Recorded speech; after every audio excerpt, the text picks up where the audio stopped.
नमस्कार मित्रांनो, एक्झाम जागर या एज्युकेशन यूट्यूब प्लॅटफॉर्मवर तुम्हा सर्वांचं पुन्हा एकदा स्वागत आहे. मित्रांनो, या आधीच्या सत्रामध्ये तुमच्यासाठीचा प्रश्न होता, ब्रिटनमधील इन्स्टिट्यूट ऑफ सिव्हिल इंजिनियर्सच्या अध्यक्ष बनणाऱ्या भारतीय वंशाच्या पहिल्या महिला कोण ठरल्या आहेत?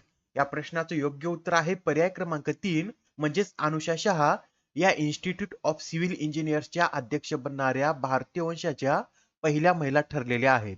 मित्रांनो, तुमच्यासाठी जो डेली प्रश्न असतो त्याचं कमेंट मध्ये उत्तर देण्याचा प्रयत्न करत चलत जा.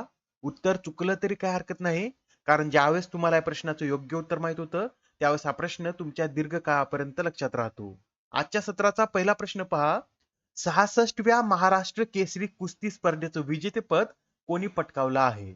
अत्यंत महत्वाचा प्रश्न आहे. येणाऱ्या एक्झाम मध्ये 100% आपल्याला यावर प्रश्न विचारण्यात येईल. तर लक्षात ठेवा, 66वी महाराष्ट्र केसरी कुस्ती स्पर्धा ही सिकंदर शेख यांनी जिंकलेली आहे आणि सिकंदर शेख यांनी अंतिम सामन्यात अवघ्या 22 सेकंदात गत विजेत्या शिवराज राक्षे यांना चितपट करत या स्पर्धेचं विजेतेपद पटकावलेलं आहे. मित्रांनो, ही जी स्पर्धा आहे ही माती विभाग आणि गादी विभाग अशी दोन विभागात आयोजित केली जाते आणि या दोन्ही विभागातील विजेत्यामध्ये हा अंतिम सामना खेळविला जातो. माती विभागात सिकंदर शेख यांनी संदीप मोटे यांना पराभूत केलं होतं, तर गादी विभागात हर्षद कोकाटेला पराभूत करून शिवराज राक्षे यांनी दुसऱ्यांदा अंतिम फेरी गाठली होती. बरं, सिकंदर शेख हे कोणत्या जिल्ह्याचे रहिवासी आहेत? तर 22 वर्षीय सिकंदर शेख हे सोलापूरचे रहिवासी आहेत आणि ते कोल्हापूर जिल्ह्यातील गंगावेश तालमीमध्ये पहिलवानाचं प्रशिक्षण घेत आहेत. बरं, ही जी महाराष्ट्र केसरी कुस्ती स्पर्धा आहे ही कधीपासून आयोजित करण्यात येते? तर 1962 पासून ही स्पर्धा आयोजित करण्यात येते आणि यामध्ये विजेत्याला 8 ते 10 किलो वजनाच्या चांदीच्या गदेने सन्मानित करण्यात येतं. ही जी गदा आहे याची सर्वसाधारण उंची ही 27 ते 30 इंच इतकी असून व्यास 9 ते 10 इंच इतका असतो. यासह हे सुद्धा नोट करून घ्या. 2022-23 ची महाराष्ट्र केसरी कुस्ती स्पर्धा शिवराज राक्षे यांनी जिंकली होती. 2021-22 मध्ये पृथ्वीराज पाटील, 2019 मध्ये हर्षद सदगीर, 2018 मध्ये बाला रफिक शेख, 2017 मध्ये अभिजित कटके यांनी या स्पर्धेचं विजेतेपद पटकावलेलं आहे. आणि ही स्पर्धा आतापर्यंत 3 वेळा कोणी कोणी जिंकलेली आहे? तर नरसिंग यादव आणि विजय चौधरी यांनी ही स्पर्धा 3-3 वेळा जिंकलेली आहे. प्रश्न क्रमांक दुसरा पहा.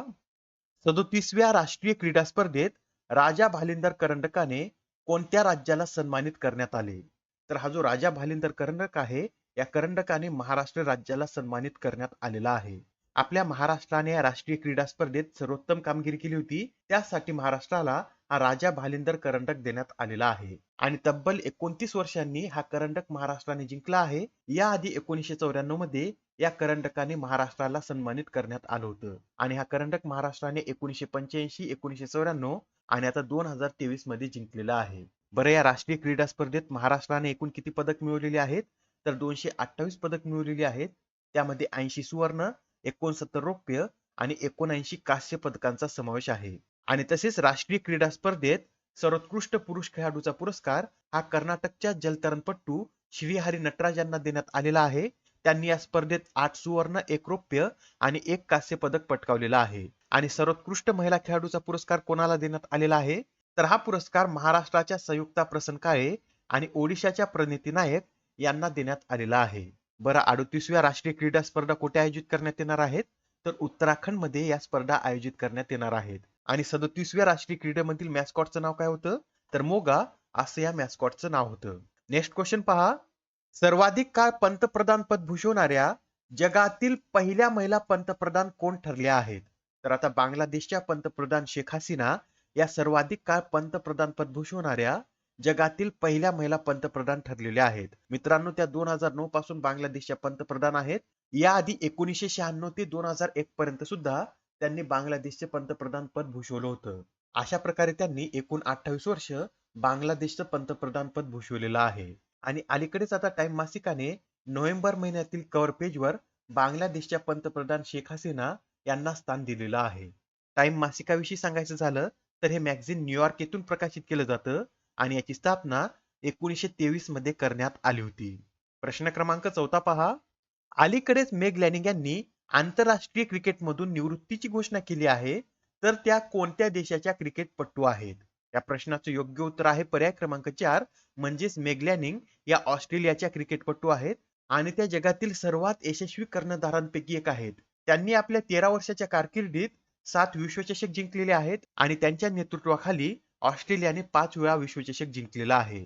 मॅग लॅनिंग यांनी 2010 मध्ये वयाच्या 18व्या वर्षी आंतरराष्ट्रीय क्रिकेटमध्ये पदार्पण केलं होतं आणि वयाच्या 18व्या वर्षी शतक झळकावणाऱ्या त्या सर्वात तरुण महिला खेळाडू आहेत. आता हा प्रश्न पहा, यात काय विचारलेला आहे, तर भारत आणि कोणत्या देशादरम्यान बोंगो सागर हा युद्धाभ्यास आयोजित केला जातो. हा जो युद्धाभ्यास आहे हा भारत आणि बांगलादेश या दोन देशांदरम्यान आयोजित केला जातो आणि नुकताच आता हा युद्धाभ्यास 7 ते 9 नोव्हेंबर दरम्यान उत्तर बंगालच्या उपसागरात आयोजित करण्यात आला होता. मित्रांनो, हा जो युद्धाभ्यास आहे याची पहिली आवृत्ती कधी आयोजित करण्यात आली होती, तर 2019 मध्ये या युद्धाभ्यासाची पहिली आवृत्ती आयोजित करण्यात आली होती. आणि अलीकडेच आपण पाहिलेलं आहे की भारत आणि बांगलादेश यांच्यामधील संप्रीती युद्धाभ्यासाची 11वी आवृत्ती पार पडलेली आहे व हा युद्धाभ्यास कुठे आयोजित करण्यात आला होता, तर संप्रीती हा युद्धाभ्यास मेघालय राज्यातील उमरे येथे आयोजित करण्यात आला होता. आता इथे युद्धाभ्यासाविषयी बोललं जात आहे, तर हे सुद्धा लक्षात ठेवा.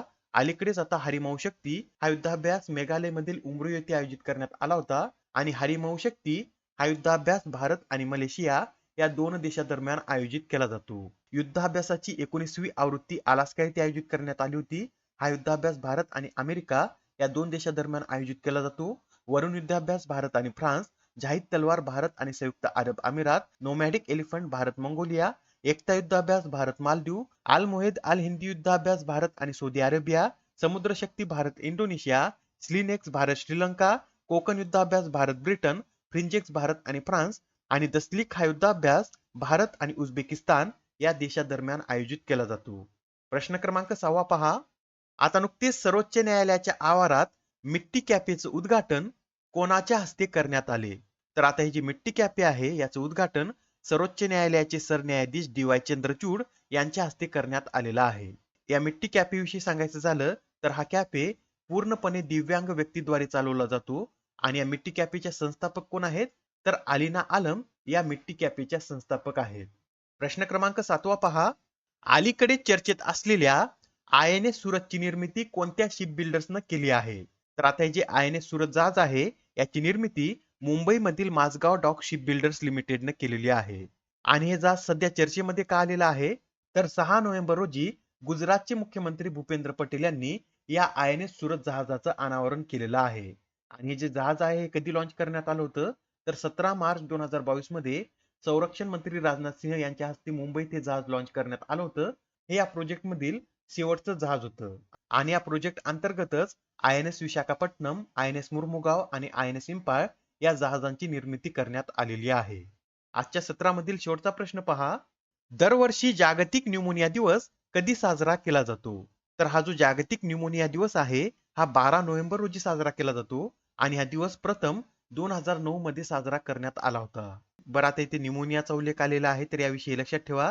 न्यूमोनिया हा एक जीवाणूजन्य रोग आहे आणि न्यूमोनिया आजार होण्यासाठी डिप्लोकोकस न्यूमोनी हा जीवाणू कारणीभूत असतो आणि न्यूमोनियाच्या उपचारामध्ये पेनिसिलिनचा उपयोग केला जातो आणि या पेनिसिलिनचा शोध कोणी लावला होता, तर अलेक्झांडर फ्लेमिंग यांनी या पेनिसिलिनचा शोध लावला होता. आजच्या सत्रामधील तुमच्यासाठीचा प्रश्न पहा. सक्त वसुली प्रकरणांमधील सहकार्य यावरील पहिल्या जागतिक परिषदेचे उद्घाटन कोणाच्या हस्ते करण्यात आले. आता या प्रश्नाचं उत्तर कमेंट मध्ये देण्याचा प्रयत्न करा. उत्तर चुकलं तरी काय हरकत नाही, कारण ज्यावेळेस तुम्हाला या प्रश्नाचं योग्य उत्तर माहित होतं त्यावेळेस हा प्रश्न तुमच्या दीर्घ काळापर्यंत लक्षात राहतो. तर आता पुढच्या सत्रामध्ये पुन्हा भेटूया. धन्यवाद.